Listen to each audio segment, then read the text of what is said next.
Police சொல்றாங்க பாண்டியன் கிட்ட, கதிர் எங்க?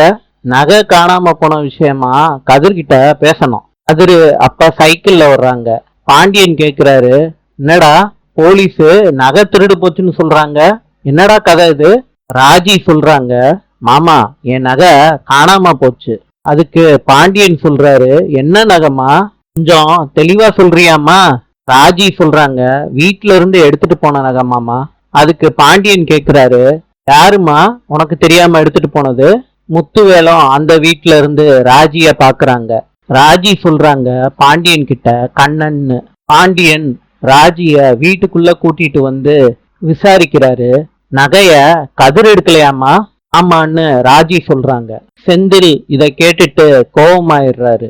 எதிர்த்த வீட்டுக்காரங்க கதிரு நகைய எடுத்துட்டான்னு தானே என் தம்பிய திட்டிக்கிட்டு இருந்தாங்க. என் தம்பி மேல எந்த தப்பும் இல்லைன்னு சொல்லணும்பா பக்கத்து வீட்டுக்காரர்களுக்கு. பாண்டியனும் அவங்க குடும்பத்தினரும் வெளியே வந்து முத்துவேல் குடும்பத்தை கூப்பிடுறாங்க. பாண்டியன் சொல்றாரு, எப்பா பெரிய மனுஷங்களா, உங்க மக கல்யாணத்துக்கு சேர்த்து வச்ச நகையெல்லாம் என் மகன் திருடிட்டான்னு சொன்னீங்கல்லப்பா. அந்த நகையை எடுத்தது என் மகன் கதிர் கிடையாது, எவனோ ஒருத்தன், அவன் பேரு கண்ணனா. என் மகன் யோகியா.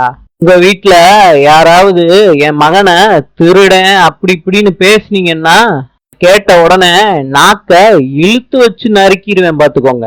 முத்துவேலும் சக்திவேலும் கோவத்தோட பாண்டியனை பாக்குறாங்க. நாளை சந்திப்போம்.